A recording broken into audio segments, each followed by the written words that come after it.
দর্শকবৃন্দ, সবাইকে নমস্কার।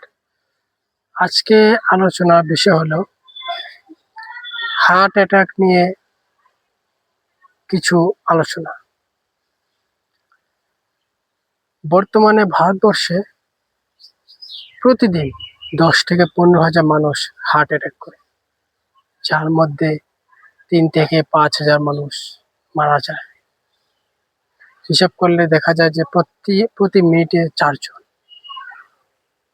বছরে হিসাব করলে 25 থেকে 30 লক্ষ মানুষ হার্ট অ্যাটাকে মৃত্যুবরণ করে। তারপরেও মানুষ হার্ট অ্যাটাক নিয়ে অন্ধকারের মধ্যে আছে।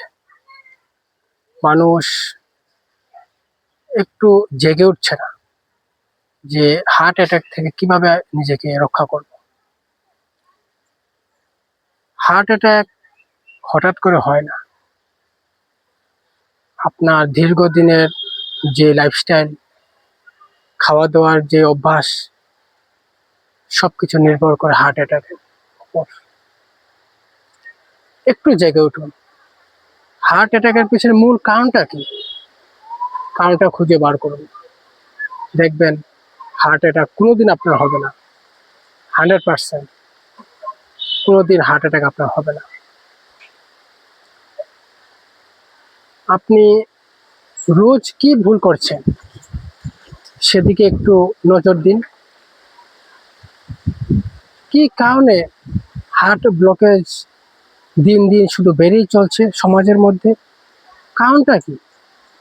সেই গোড়াতে আপনাকে যেতে হবে, মূল গোড়ায় আপনাকে যেতে হবে। দেখবেন আপনার লাইফস্টাইল আর খাওয়া দাওয়ার অভ্যাসই মূল কারণ। রোজ কি ভুল করছেন সেটা খুঁজে বার করুন। রোজ আপনি কি এই দৌড়ঝাঁপ করছেন যাতে হার্ট একটু পাম্প করে? আপনি যদি সুস্থ সবল থাকুন তাহলে রোজ একটু দৌড়ঝাঁপ করুন যাতে হার্টটা একটু জোরে পাম্প করে। যদি শারীরিক সমস্যা থাকে তাহলে তো আলাদা বিষয়।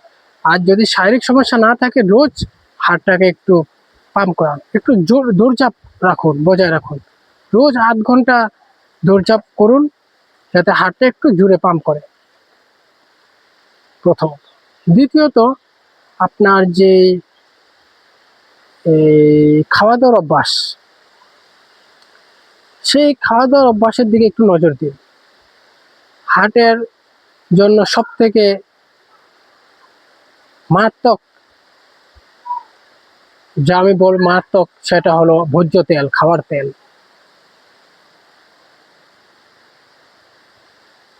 এই খাওয়ার তেল সাথে সাথে কোনো ক্ষতি করবে না আপনার, কিন্তু দীর্ঘমেয়াদী আপনার এতটুকু ক্ষতি করবে যা আপনি কল্পনাও করতে পারবেন না।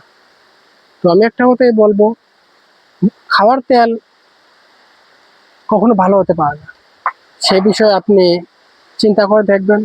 যদি পারেন পুরোপুরি খাওয়ার তেলকে জীবন থেকে বাদ দিয়ে দিন। ডিসিপ্লিন রাখুন, রোজ সঠিক সময় ঘুম থেকে উঠুন, ব্যায়াম করুন, দৌড়ঝাঁপ বজায় রাখুন, রোজ সঠিক সময়ে ঘুমোতে যান, অতিরিক্ত তেল ভাজা খাবার এড়িয়ে চলুন। রোজ যদি আপনি এই নিয়মগুলো মেনে চলুন, আপনার কোনোদিন হার্ট অ্যাটাক হবে না, হার্ট ব্লকেজ হবে না। 100% গ্যারান্টি দিয়ে বললাম। রোজ যতই আপনি ব্যস্ত থাকুন না কেন, রোজ 8 ঘন্টা দৌড়ঝাঁপ করুন যাতে হার্টটা একটু জোরে পাম্প করে। যদি শারীরিক সমস্যা থাকে তাহলে তো কিছু করার নেই। যদি আপনি সুস্থ সবল থাকেন তাহলে রোজ 8 ঘন্টা হার্টকে পাম্প করান যাতে হার্ট একটু জোরে স্পন্দিত হয়।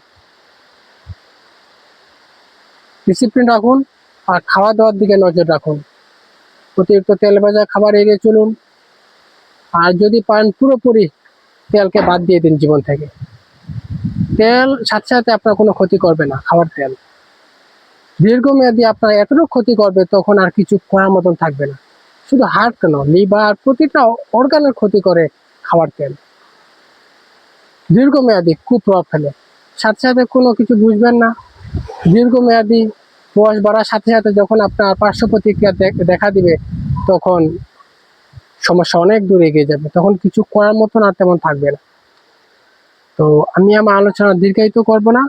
হার্ট অ্যাটাক, হার্ট ব্লকেজ নিয়ে জেগে উঠতে হবে আমাদের, অন্ধকারের মধ্যে থাকলে হবে না। হার্ট অ্যাটাক, হার্ট ব্লকেজ 100% আটকানো সম্ভব। একটু সতর্ক, একটু পদক্ষেপ, একটু জ্ঞান। আমার ভিডিও যদি ভালো লেগে থাকে আমাকে সাবস্ক্রাইব করে আশীর্বাদ করবেন, যাতে আরো এগিয়ে যেতে পারি, আরো ভালো ভিডিও উপহার দিতে পারি আপনাদের।